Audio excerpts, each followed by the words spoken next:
Hey hi guys, ரொம்ப நாளுக்கு அப்புறம் எனக்கு தெரிஞ்சு ரொம்ப வருஷத்துக்கு அப்புறம் குக்கிங் ரிலேட்டடாக ஒரு சீரீஸ் பார்க்க போகிறோம்.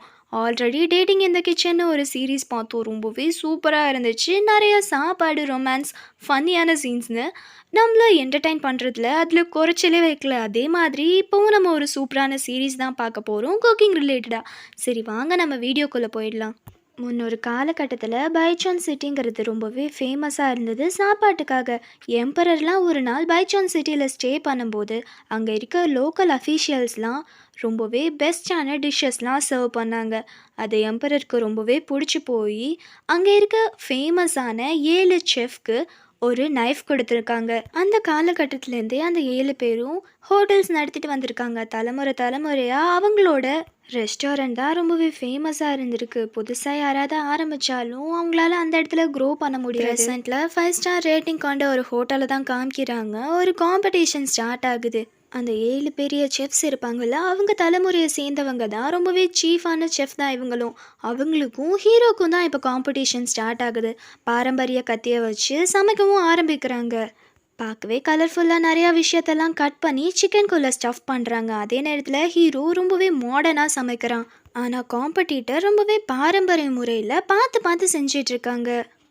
காம்படிஷனில் சிக்கனுக்குள்ளே நிறையா ஸ்டஃப்லாம் போட்டு வேக வச்சு ரொம்ப பயங்கரமாக ப்ரெசென்ட் பண்ணியிருக்காங்க. ஹீரோவும் ரொம்பவே மாடர்னாக ட்ராகன் சிக்கன் மாதிரி ஒரு டிஷ்ஷை ரெடி பண்ணி கொடுக்குறான்.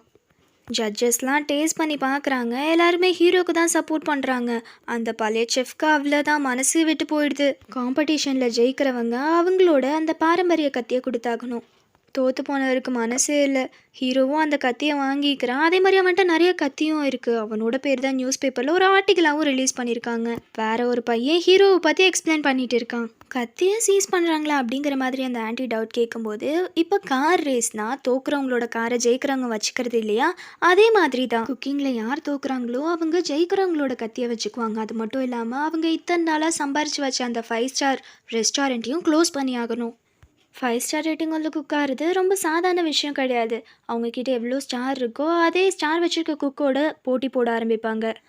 தோக்குறவங்க தன்னோட ரெஸ்டாரண்ட் கத்தி ரெண்டையுமே இழந்துருவாங்க. ஒரு 5 ஸ்டார் குக் ஆகணும் அப்படின்னா மொத்தமாக 22 கத்தியை சீஸ் பண்ணி ஆகணும் அப்படின்னு சொல்லி ஹீரோயினும் கரெக்டாக சொல்லிட்டு போகிறாங்க. ஹீரோ கிட்ட அவங்க அசிஸ்டன்ட் பொண்ணு தான் கேட்குறா, இந்த மாதிரி நீங்கள் ஜியோவோட போட்டி போட்டாகணுமா, அவர் ரொம்பவே ரேட்டிங்ஸ் உள்ள பாப்புலரான செஃப், அவங்களோட நீங்கள் போட்டி போட்டிங்கன்னா உங்களுக்கு நிறையாவே பேடான கமெண்ட்ஸ் வரும் அப்படின்னு சொல்லும்போது ஹீரோவும் ஒரு விஷயத்தை யோசிச்சு பார்க்குறான். அவனோட சின்ன வயசில் அவனோட தங்கச்சியோட மாஸ்டர் ஜியோவோட ரெஸ்டாரண்ட் முன்னாடி உட்காந்துருப்பான். தயவு செய்து என்னோட தங்கச்சியை மட்டும் உங்களோட அப்ரெண்டிஸாக ஏற்றுக்கோங்க அப்படின்னு சொல்லி ரொம்பவே கெஞ்சிருப்பான். எங்களுக்குன்னு யாருமே கிடையாது, நீங்கள் ஏற்றுக்கோங்க, நான் அப்புறமே உங்களுக்கு எல்லா காசையும் கொடுத்துட்றேன்னு சொல்லியிருப்பான். ஆனால் எதுவுமே கேட்காம அவங்களும் போயிருப்பாங்க. ஸோ அதெல்லாம் இப்போ யோசிச்சு பார்த்துட்ருக்கான். ஹீரோயினும் மாஸ்டர் ஜியோவுக்கு கீழே தான் ஒர்க் பண்ணிட்டுருக்காங்க. மீன் எல்லாத்தையும் சுத்தம் பண்ணிகிட்ருக்காங்க. ஆனால் மாஸ்டர் தான் ஸ்லைஸ் பண்ணுறாங்க. என்னை எப்போ தான் குக் பண்ண விடுவீங்க அப்படிங்கிற மாதிரி ஹீரோயின் கேட்டுட்டு இருக்காங்க. 6 மாதமாக ஒர்க் பண்ணிட்டு இருக்கேன், சமைக்கிறதுக்கு ஒரு சான்ஸே கொடுக்க மாட்டேங்கிறீங்களே அப்படின்னு சொல்லி கேட்கும்போது, நீ 6 மாதமாக ஒர்க் பண்ணுற நான் இல்லைன்னு சொல்லலை. ஆனால் உங்ககிட்ட பொறுமைங்கிறதே கிடையாது. சாப்பாடுங்கிறது ரொம்பவே முக்கியம். அதை நம்ம மனசார சர்வ் பண்ணணும். கஸ்டமருக்கு சாட்டிஸ்ஃபை ஆகணும். இது எல்லாத்துக்குமே டைம் எடுக்கும் அப்படிங்கிற மாதிரி மாஸ்டரும் சொல்லிடுறாங்க. ஹீரோயின் ஈவினிங் ஆனால் போதும் தள்ளுவண்டி கடை மாதிரி ஒன்று வச்சுருக்காங்க. அதில் குக் பண்ணி சர்வ் பண்ணிட்டு இருப்பாங்க.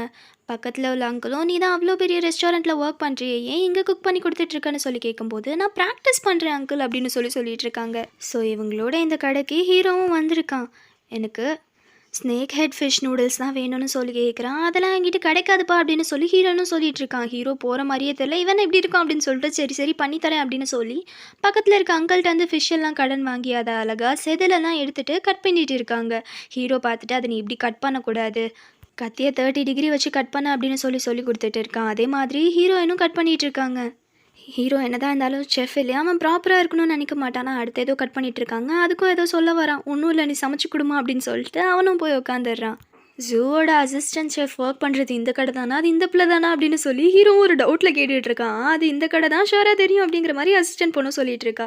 பக்கத்தில் ஒரு அங்கிளும் ஏதோ ஃபோன் பேசிட்டு, இங்கே பாரு போலீஸ் வராங்களாம், சீக்கிரம் எடுத்துவே அப்படின்னு சொல்லிட்டு இருக்காங்க. ஸ்ட்ரீட்டில் இந்த மாதிரி கடை நடத்துறது இல்லீகல் போல. ஹீரோயினும் அவசரமாக எல்லாத்தையும் எடுத்து வச்சுட்டு இருக்காங்க.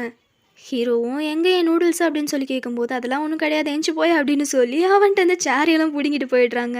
அவ்வளோ கடுங்க இருந்துச்சு. கார் வந்ததும் எல்லாமே சட்டுன்னு பறந்து போச்சு. ஹீரோயினோட ஃபோட்டோவை ஹீரோவும் பார்த்துட்டு இருக்கான். அந்த அசிஸ்டன்ட் பொண்ணு தான் அனுப்பிச்சிருப்பா. செஃப்னு சொல்லி இந்த பிள்ளை ஊரே மாதிரி சுற்றுது போலே அப்படிங்கிற மாதிரி ஹீரோவும் யோசிச்சுட்டு இருக்கான். ஹீரோவும் ஃபோன் பேசிகிட்டே நடந்து போயிட்டு இருக்கான். ஹீரோயினும் வந்துடுறாங்க. இந்த பார்ப்பா அவனோட நூடுல்ஸ் ரெடி ஆகிடுச்சு வாங்கிக்கோ அப்படின்னு சொல்லும்போது இல்லை எனக்கு அதெல்லாம் தேவையில்ல அப்படிங்கிற மாதிரி ஹீரோவும் கோமா போயிட்டு ஹீரோயினும் கன்வின்ஸ் பண்ணி சூப்பராக இருக்கும் பாரு அப்படின்னு சொல்லி நூடுல்ஸில் சூப்லாம் ஊற்றி கொடுக்குறாங்க. ஸ்ப்ரிங் ஆனியனை கட் பண்ணி போடாமல் கையிலே பிச்சு போடுறாங்களா, அது ஹீரோக்கு சுத்தமாக பிடிக்கல. அப்படி இருந்தும் சரி டேஸ்ட் பண்ணலாம் அப்படின்னு சொல்லி வாங்கும்போது கரெக்டாக போலீஸ் வந்துடுது. ஹீரோயினும் அதை கொட்டி விட்டுடுறாங்க. இங்கே பாரு நான் அவனுக்கு அப்புறமே தரேன் அப்படின்னு சொல்லிட்டு அங்கேருந்து வேகமாக போயிடுறாங்க. ஜியோட ரெஸ்டாரண்ட்டுக்கு தான் வந்திருக்காங்க. ஹீரோனும் பார்த்து ஷாக் ஆகுறாங்க. இவன் தான் காம்படிஷனுக்கு கூப்பிட்றான். ஜியோ மாஸ்டர் அவரும் வரேன்னு ஒத்துக்கிறாரு. அசிஸ்டன்ட் பையனும் இவனுக்கு இங்கே என்ன வேலை அப்படிங்கிற மாதிரி பேசிகிட்டு இருக்கான். அவன் சேலஞ்சுக்கு கூப்பிட்ருக்காங்கிற மாதிரி ஹீரோயினும் சொல்லிடுறாங்க. மாஸ்டரும் கொஞ்சம் சோகமாக தான் இருந்துகிட்டு இருக்காங்க. ஹீரோ கிட்ட பேசலான்னு சொல்லிட்டு போகிறாங்க. காம்படிஷன் ஆரம்பிக்கிறதுக்கு முன்னாடி ஹீரோ கிட்ட பேசுகிறாங்க. இங்கே பாரு நான் கிட்ட 2 கொஷின் கேட்டாகணும். அன்றைக்கி நீ பர்பஸாக தானே என்னோட ரெஸ்டாரண்ட் வந்த அப்படிங்கிற மாதிரி கேட்கும்போது ஆமாம் அப்படிங்கிற மாதிரி ஹீரோவும் ஒத்துக்கிறான்.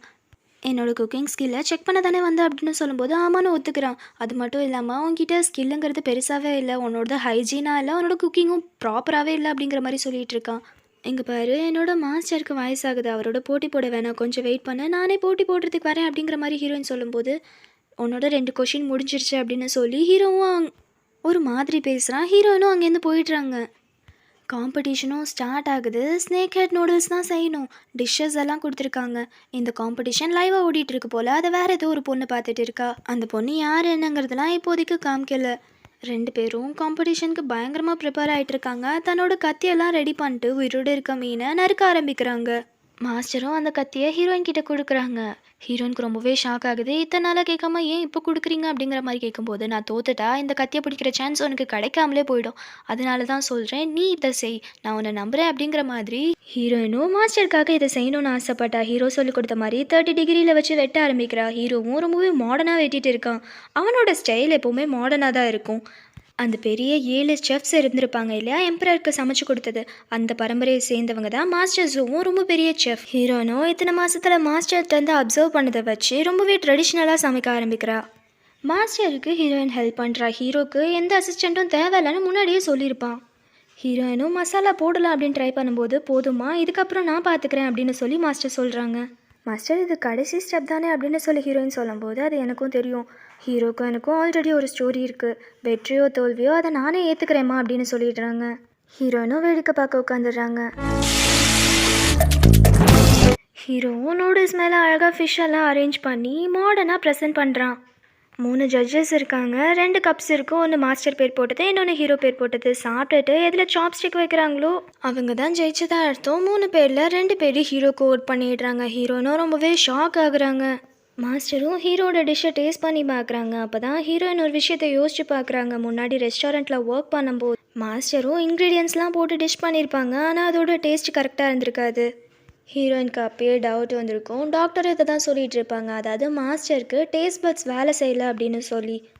அன்னபூர்ணி மூவியில் நயன்தாராக்கு எப்படி டேஸ்ட் சென்ஸ் தெரியாமல் போயிருக்கோ அந்த மாதிரி மாஸ்டருக்கும் அந்த சென்ஸ் குறைஞ்சிருக்கு. இதை தான் டாக்டர் சொல்லியிருப்பாங்க. ஹீரோயினும் இது எல்லாத்தையும் யோசிச்சு பார்க்குறேன். ஹீரோவும் உங்களுக்கு தெரியும் என்னோட தங்கச்சிக்கு என்ன ஆச்சுன்னு, நீங்கள் அந்த டிசிஷன் நினச்சி வருத்தப்படுறீங்களா அப்படின்னு சொல்லி கேட்கும்போது அந்த நூடுல்ஸை டேஸ்ட் பண்ணியிருந்தா அன்றைக்கே நான் அவளை சூஸ் பண்ணேங்கிறது உனக்கு தெரிஞ்சிருக்கும் அப்படிங்கிற மாதிரி மாஸ்டர் சொல்லிட்டு இருக்காங்க. ஃப்ளாஷ்பேக்கில் என்ன நடந்துச்சுன்னு போக போக தான் தெரியும். நான் ஒத்துக்கிறேன், நீ ஜெயிச்சிட்டப்பா அப்படின்னு சொல்லி அந்த கத்தியும் ஹீரோ கிட்ட கொடுத்துடுறாங்க. காம்படிஷன் முடிஞ்சு ஹீரோ கிளம்பலான்னு பார்க்கும்போது ஹீரோயின் கூப்பிட்டு நிறுத்தி, என் மாஸ்டருக்கு டேஸ்ட் சென்ஸ் இல்லைங்கிறதுனால தானே நீ அவரோட போட்டி போட்ட அப்படின்னு சொல்லி கேட்கும்போது அதெல்லாம் எனக்கு தெரியாது, அது இருந்தா என்ன இல்லைனா என்ன அப்படிங்கிற மாதிரி ஹீரோ சொல்லிட்டு இருக்கான். அவனுக்கு உண்மையாலுமே தெரியாது போல். ஹீரோயினும் என்னோட மாஸ்டருக்கு மட்டும் டேஸ்ட் சென்ஸ் இருந்துருந்துச்சு அப்படின்னா கண்டிப்பாக நீ தோற்று போயிருப்ப அப்படிங்கிற மாதிரி ரொம்பவே கோவமாக பேசிகிட்டு இருக்காங்க. ஹீரோ அதெல்லாம் பெருசாகவே எடுத்துக்கலாம், அவன் கூலாக தான் பேசிகிட்டு இருக்கான். இது எல்லாமே முடிஞ்சிச்சுன்னு நினைக்கிறியா அப்படின்னு சொல்லி ஹீரோயின் பேசிகிட்டு இருக்காங்க. அப்போ கரெக்டாக மாஸ்டரும் ஹீரோயினோட நேம் சொல்லி கூப்பிட்றாங்க. லீனா, இதுதான் ஹீரோனோட பேர். இதை கேட்டு ஹீரோ ரொம்பவே ஷாக் ஆகுறான். ஒரு நிமிஷம் அவனோட பேர் என்ன அப்படின்னு சொல்லி கேட்கும்போது உனக்கு தேவையில்லாதது அப்படின்னு சொல்லி ஹீரோயினும் கோவமாக அங்கேருந்து போயிடுறாங்க. ஹீரோவும் உன்னோட ஃபோன் எடுத்து பார்க்குறான். ஹீரோனோட ஃபோட்டோ தான் இருக்குது. அப்போ தான் வேற ஒரு விஷயத்தை யோசிச்சு பார்க்குறான். ஹீரோயின் சின்ன வயசில் ஒன்றா தான் இருந்திருப்பாங்க போல். 2 பேரும் ஒன்றா ஜாலியாக விளையாண்டுட்டு இருந்திருக்காங்க, பயங்கரமான ஃப்ரெண்ட்ஸும் கூட. இப்போ ஹீரோ வந்துட்டு ஹீரோயினை தான் தேடிட்டு இருந்திருப்பான். அந்த லேடியும் சொல்லிட்டு இருக்காங்க, "நீங்கள் 2 பேரும் ஒரே ஆர்ஃபனேஜில் தானே வளர்ந்தீங்க. உன்னோட பெஸ்ட் ஃப்ரெண்ட் கூட ஹீரோயின். அவ இங்க அடிக்கடி வருவா. ஆனா காலேஜ் முடிச்சதுக்கப்புறம் அவ இங்க வரதே இல்ல. அவளோட ஃபோட்டோ வேணா நான் அனுப்பிச்சு வைக்கிறேன்ப்பா" அப்படின்னு சொல்லியிருப்பாங்க. ஹீரோவும் ரொம்ப வருஷமா ஹீரோயினை தேடிட்டு இருந்திருப்பாங்க போல. இப்போ அந்த லேடி அனுப்பிச்சு வச்ச ஃபோட்டோவை தான் ஹீரோவும் பார்த்துட்டு இருக்கான். மாஸ்டர் ஜூவும் பரவாயில்லப்பா, என்னோட ரிட்டையர்மெண்ட் வயசு தான் வந்துருச்சுல, எப்படியும் நான் ரெஸ்ட் தானே எடுத்தாகணும் அப்படின்னு சொல்லிட்டு இருக்காங்க. ஆனால் உள்ள ரொம்பவே கஷ்டப்படுறாங்கங்கிறது 2 பேருக்குமே தெரியுது. சமைக்கலாம் ட்ரை பண்ணுறாங்க. அப்போ கூட பெயின் வந்துடுது. ஹீரோயின் தான் என்னாச்சு அப்படின்னு சொல்லி கேட்கும்போது, அப்போ கூட எனக்கு ஒன்றும் இல்லை, நான் நல்லா தான் இருக்கேன் அப்படிங்கிற மாதிரி கத்தி எடுக்கலான்னு போகிறாங்க. அந்த ஸ்டாண்டில் கத்தி இல்லை. அதை நினச்சி இன்னுமே ஃபீல் பண்ணிட்டு இருக்காங்க. சரி வேறு கத்தி எடுத்துகிட்டு வந்து வைமா அப்படின்னு சொல்லி ஹீரோயின்ட்டு சொல்கிறாங்க. ஹீரோயினும் அங்கேருந்து ஃபீல் பண்ணிட்டே போயிடுறாங்க. அந்த ரெஸ்டாரண்ட்டையும் காலி பண்ணுறாங்க. மாஸ்டருக்கு ரொம்பவே கஷ்டமாக இருக்குது. 3 பேருமே ரொம்ப ஃபீல் பண்ணிட்டு இருக்காங்க. மாஸ்டரும் ஹீரோயினும் தான் ஒன்றா நடந்து வந்துட்டுருக்காங்க. ஒருத்தவங்க வண்டி தள்ளுறதுக்கு ரொம்பவே கஷ்டப்பட்டுட்டு இருக்காங்க. அவங்களுக்கு ஹெல்ப் பண்ணிட்டு இருக்காங்க. இப்போ தான் ஹீரோயின் ஒரு விஷயத்த யோசிச்சு பார்க்குறாங்க. முன்னாடியிலேருந்தே ஹீரோயின் ஸ்ட்ரீட்டில் தான் கடை வச்சுருப்பாங்க போல். அப்போது ஒன் டைம் மாஸ்டர் தான் ஹெல்ப் பண்ணியிருப்பாங்க. அது மட்டும் இல்லாமல் என்னோட ரெஸ்டாரண்ட்டில் வந்து வேலை செய், நான் உனக்கு பே பண்ணுறேன் அப்படிங்கிற மாதிரி சொல்லும்போது, எனக்கு அந்த காசு பத்தாது அப்படின்னு சொல்லி ஹீரோயின் சொல்லியிருப்பாங்க. இங்கே பாரு, உன் இஷ்டத்துக்கு வரலாம், உன் இஷ்டத்துக்கு போகலாம், நீ வந்து வேலை செஞ்சால் போதும், அது மட்டும் இல்லாமல் என்னால் முடிஞ்ச அளவுக்கு உனக்கு ஹையஸ்டான சேலரி தரேன் அப்படின்னு சொல்லி ஹீரோயினும் அங்கேருந்து கிளம்பியிருப்பாங்க. உன்னோட மனசு மாறுச்சுன்னா ஜியோ நூடுல்ஸ்க்கு வந்து வேலை செய் அப்படிங்கிற மாதிரி மாஸ்டரும் அப்போ சொல்லியிருப்பாங்க. அதுதான் இப்போ ஹீரோயினும் யோசிச்சு பார்த்துட்டு இருக்காங்க. அந்த வண்டியில் வந்தவங்களும் ரொம்பவே நன்றிங்க அப்படின்னு சொல்லிட்டு கிளம்ப ஆரம்பிச்சிடுறாங்க. ஹீரோயினும் மாஸ்டர்கிட்ட பேசுகிறாங்க. நீங்கள் கவலைப்படாதீங்க, ஹீரோவை தோக்கடிச்சு அந்த கத்தியை திரும்பவும் எடுத்துகிட்டு வரேன் அப்படிங்கிற மாதிரி சொல்லும்போது, இல்லை, அவன் என்னோட பெட்டரான செஃப், அதனால தான் அவன் ஜெயிச்சான், அவனுக்கு அது டிசர்வ் தான். எனக்கும் அவனுக்கும் பாஸ்டில் ஒரு ஸ்டோரி இருக்குது, என்னோட தோல்வியை நான் ஏற்றுட்டு தானே ஆகணும் அப்படிங்கிற மாதிரி சொல்லும்போது, உங்களுக்கும் அவனுக்கும் பாஸ்டில் என்ன ஸ்டோரி நடந்துச்சுன்னு எனக்கு தெரியாது மாஸ்டர், என்ன தான் நடந்துச்சுன்னு கேட்டிருப்பாங்க. மாஸ்டரும் சரியாக சொல்லியிருக்க மாட்டாங்க. என்னன்னாலும் சரி, நான் எப்படியாவது ஹீரோவை தோக்கடிச்சு அந்த கத்தியை கண்டிப்பாக மீட்பேன் அப்படிங்கிற மாதிரி ஹீரோயின் சொல்லிட்டு இருக்காங்க. ஹீரோவை தான் காமிக்கிறாங்க. ஹீரோவும் நல்லா தூங்கிட்டு இருக்கான். கனவுல சின்ன வயசில் நடந்த ஒரு இன்சிடென்ட் தான் ஞாபகம் வருது. குட்டி பையனாக இருக்க ஹீரோ ஹீரோயினுக்கு சாக்லேட் கொடுத்துருப்பான். ஹீரோயினும் வாங்கிட்டு தேங்க்யூ சொல்லியிருப்பாங்க. என் கூட விளையாட வரியா அப்படின்னு சொல்லி கேட்கும்போது, நீ மற்றவங்க கிட்ட அந்த திங்ஸ்லாம் பிடிங்கிக்குவ, என்னால் வர முடியாது அப்படின்னு சொல்லி ஹீரோயின் சொல்லியிருப்பாங்க. ஹீரோவுக்கு கனவும் போச்சு. அவனும் ஏஞ்சிக்கிறான். ஒரு கபோர்டில் நிறையா பேரோட ஃபோட்டோஸ் இருக்குது. அதில் ஹீரோயினோட ஃபோட்டோவும் இருக்குது. ஹீரோவும் ஹீரோயினோட ஃபோட்டோவை எடுத்து பார்த்துட்டு இருக்கான். ஸோ இதோட ஃபர்ஸ்ட் எபிசோடும் முடியுது. நிறையா பேருக்கு லோகோ நேம்லாம் பார்த்துட்டு இந்த சேனலை நம்ம சப்ஸ்கிரைப் பண்ணியிருக்கோமா அப்படின்னு சொல்லி தோணியிருக்கலாம். ஆக்சுவலி இது இன்ட்ரெஸ்டிங் 16 தான். நேம் சேஞ்ச் பண்ணியாச்சு. இப்போ நீங்கள் யூடியூப்பில் இன்ட்ரெஸ்டிங் 16ன்னு சர்ச் பண்ணிங்க அப்படின்னா நிறையா வீடியோஸ்க்கு அப்புறம் தான் இன்ட்ரெஸ்டிங் 16ன்னு காமிக்கும். காஸ் நேம் யூனிக்காக இல்லாததுனால. இப்போ தமிழ் விண்டல்ஸ்னு சர்ச் பண்ணிங்கன்னா ஐ திங்க் இந்த ஒரு சேனல் தான் காமிக்கும்னு நினைக்கிறேன். அதனால தான் நேம் சேஞ்ச் பண்ணது. என்னதான் இருந்தாலும் இன்ட்ரெஸ்டிங் 16ங்கிறது எனக்கு ஒரு எமோஷன். அது எப்போவுமே இருந்துட்டு தான் இருக்கும். ஹோப்ஃபுல்லி உங்களுக்கும் இந்த நேம் பிடிக்கும்னு நம்புகிறேன். நீங்கள் இப்போவே இதை ஸ்கிப் பண்ணுறதுனா ஸ்கிப் பண்ணிக்கோங்க. காஸ் இப்போ வந்துட்டு சேனலோட நேம்க்கு டெஃபனிஷன் தான் கொடுக்க போகிறேன்னு வச்சுக்கோங்களேன். வின்டெயில்ஸ்னால் வின்னா வந்து விண்டோ, ஓகேவா? டெய்ல்ஸ்னால் வந்துட்டு அஃப்கோர்ஸ் ஸ்டோரி. தமிழ் உங்களுக்கே தெரியும். என்னோட விண்டோவில் நான் வந்துட்டு என்னென்ன ஸ்டோரிஸ் எனக்கு ஃபேவரட்டாக இருக்கோ, நான் என்னென்ன பார்க்குறேனோ, என்னோடய விஷயம் நான் உங்ககிட்ட சொல்கிறேன் இல்லையா? அதை வந்துட்டு வீண் பண்ணுது அப்படின்னு சொல்லிட்டு நானாக நினச்சிட்டு இருக்கேன். நீங்களும் நம்புங்க, ஓகேவா? உங்களோட சப்போர்ட்டை எனக்கு எப்பவும் கொடுத்துட்டே இருங்க. அண்ட் தேங்க்யூ ஃபார் வாட்சிங்.